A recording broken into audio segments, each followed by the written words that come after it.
नमस्कार दोस्तों, स्वागत है आपका हमारे चैनल पीसीएस स्टडी में।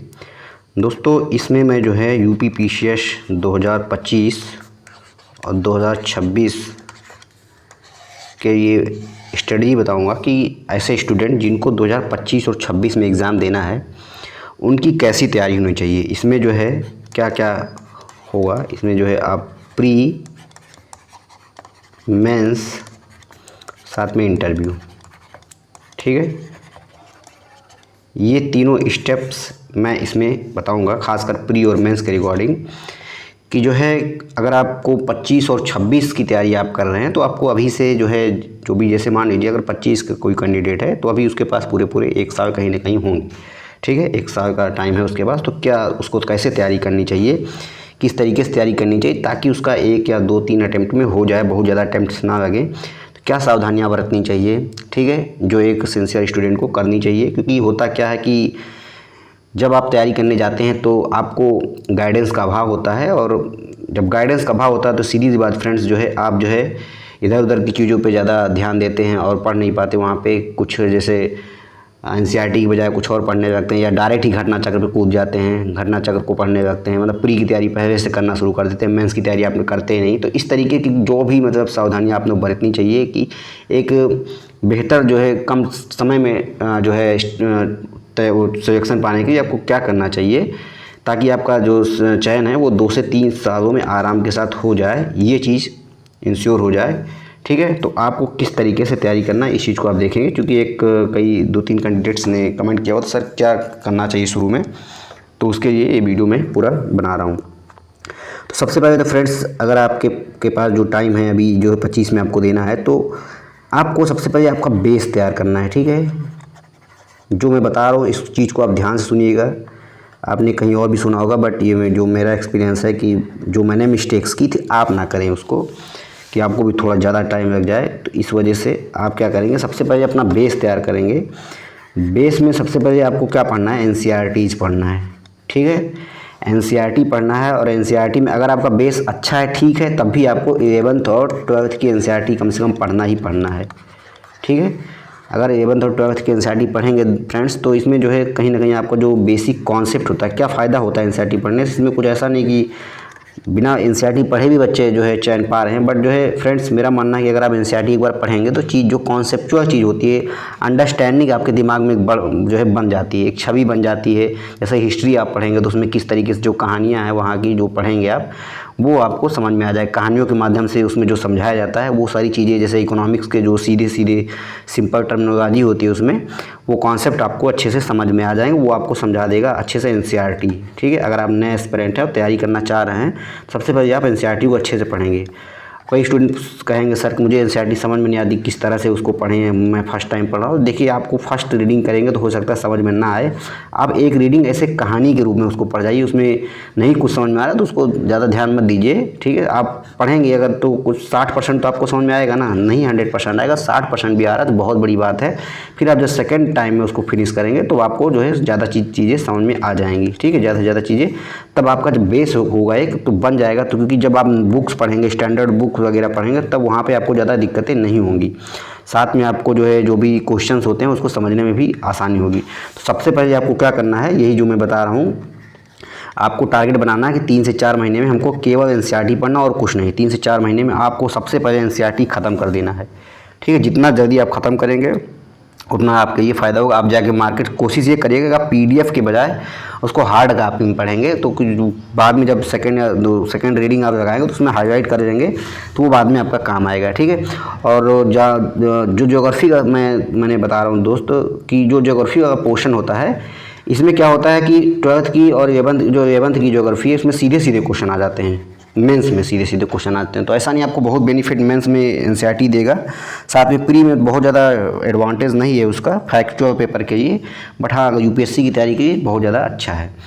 बट आप कोशिश करेंगे कि सबसे पहले आप अपना कॉन्सेप्ट अच्छे से यहाँ पे बिल्डअप करेंगे, तभी आप जो है कुछ और पढ़ेंगे। आपको क्या नहीं करना है। सबसे पहले आप ये नहीं करेंगे कि किसी ने आपको घटना चक्र बता दिया और आपने उसको पढ़ना शुरू कर दिया। आप घटना चक्र पढ़ लेंगे, मान लीजिए उसमें आपको बहुत चीज़ें फैक्ट याद हो जाएंगे, मगर उतना फ़ायदा नहीं होना होगा, क्योंकि जब आपका बेस तैयार रहेगा, जिनको बाद में देना है, जिनको अभी देना 24 में, तो उनके लिए कोई दिक्कत नहीं, वो आराम से जो है घटना चक्र वगैरह पढ़ के कर सकते हैं। ऐसा नहीं कि एनसीईआरटी को पढ़े बिना नहीं होता, बट मतलब जो चीज़ें एक अच्छा जो गाइडेंस है, जो अच्छा पाथ है, उसी वे पे अगर आप जाएंगे तो अच्छा करेंगे। ठीक है, ज़्यादा आपको घूमना नहीं पड़ेगा, परेशान नहीं होना पड़ेगा। तो इस वजह से आपको मैं बता रहा हूँ, सबसे पहले आप क्या पढ़ेंगे, एनसीईआरटी पढ़ेंगे, उसके बाद ही कुछ और आप पढ़ेंगे। दूसरे स्टेप पे जब आप एनसीईआरटी पढ़ेंगे तो आप जो है स्टैंडर्ड बुक की ओर जा सकते हैं। बट स्टैंडर्ड बुक में सारी स्टैंडर्ड बुक आपको नहीं खरीदनी है। आप ज्योग्राफी की चाहे तो खरीदें और चाहे ना खरीदें, आपका एनसीईआरटी से काम हो जाएगा। अगर आपने अच्छे से एक आध दो टॉपिक्स आपको बस कवर करने हैं।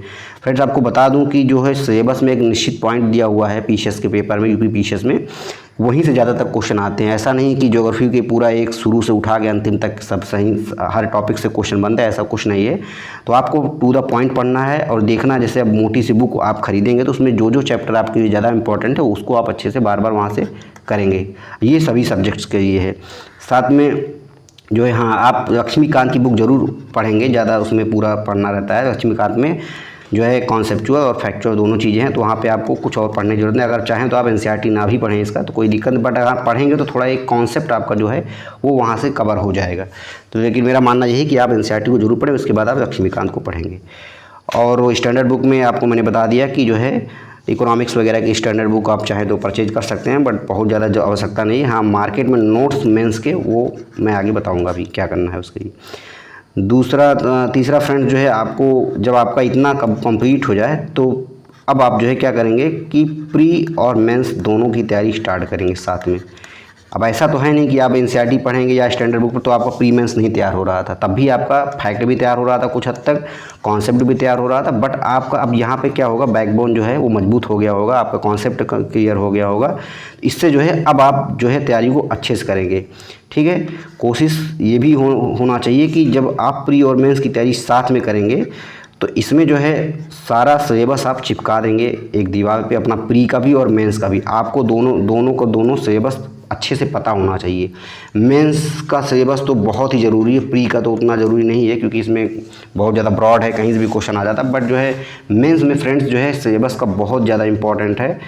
तो आप क्या करेंगे कि सिलेबस को जो है, जो भी 6 पेपर हैं उसको अच्छे से ना केवल आपको याद होना चाहिए, बल्कि जो है इसको अच्छे से आप अपने दीवार पे चिपका लीजिए। धीरे धीरे ये आपको याद हो जाएगा।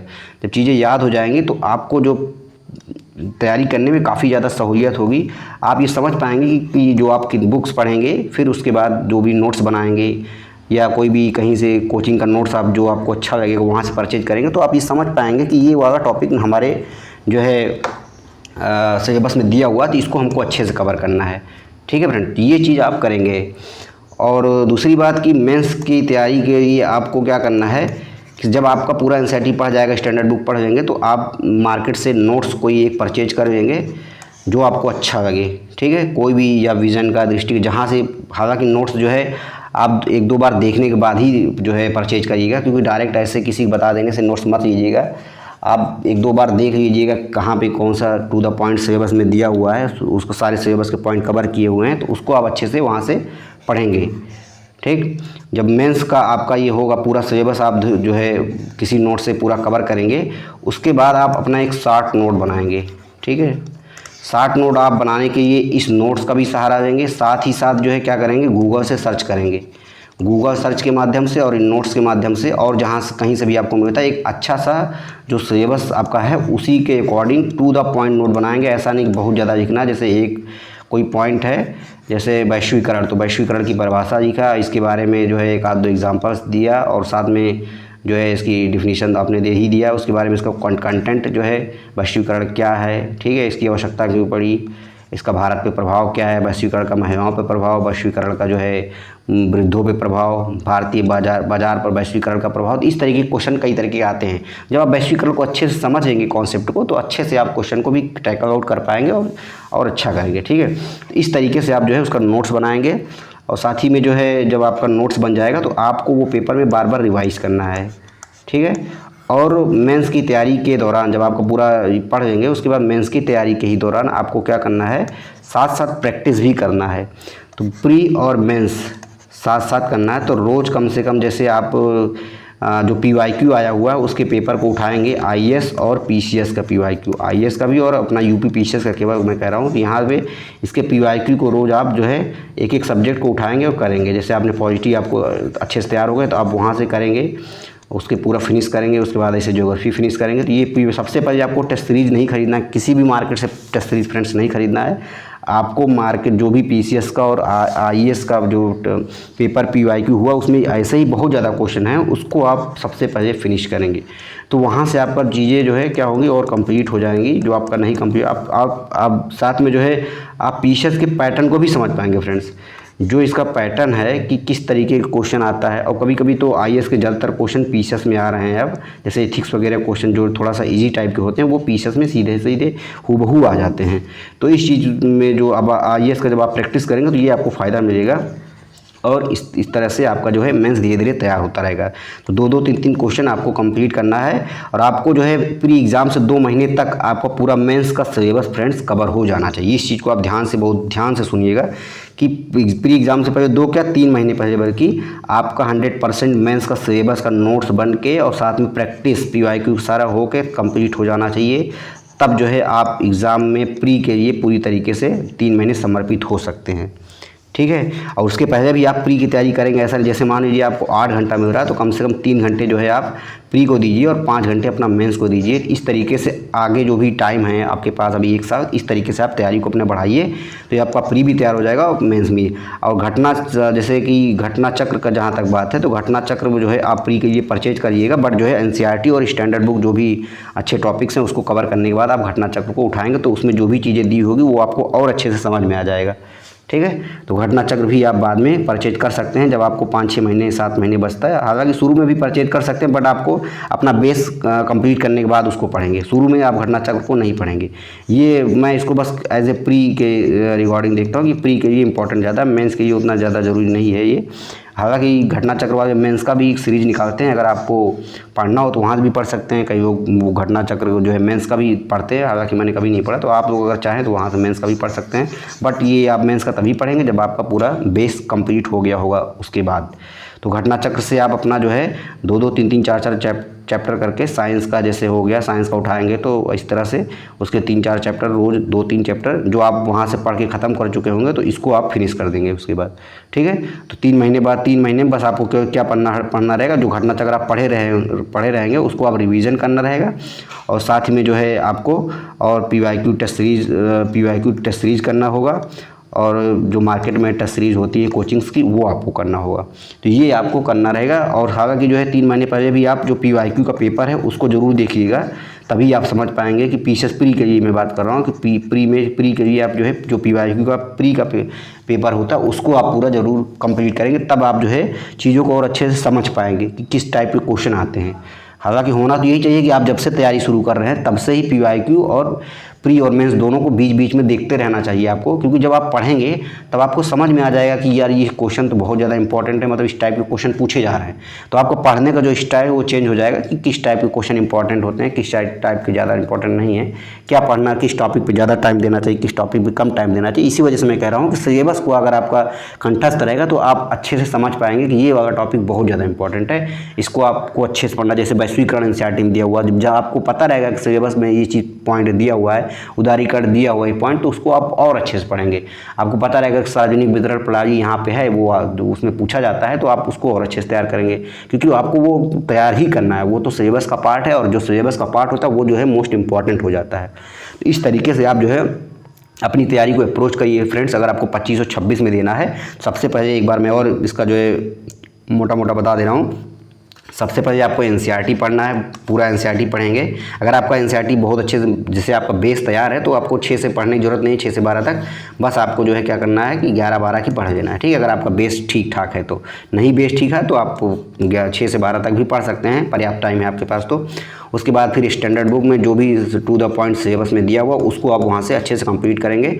और साथ उसके बाद जो है आप घटना चक्र उठा के घटना चक्र से आप पूरा प्री तैयार करेंगे, ठीक है। धीरे धीरे करके ये तैयार होता जाएगा। उसके बाद जो है आप मेंस का शॉर्ट नोट पे भी साथ साथ वर्क करते रहेंगे। इन दोनों को पढ़ने के बाद एक मेंस का शॉर्ट नोट बनाएंगे अपना, एक कोचिंग कोई भी नोट्स जो स्टैंडर्ड नोट होता है कोचिंग से उसको परचेज करेंगे, वहाँ पे सारा आपको दिया रहेगा कंटेंट वहाँ से, और इन बुक्स की मदद से आप जो है एक अपना नोट्स बनाएंगे।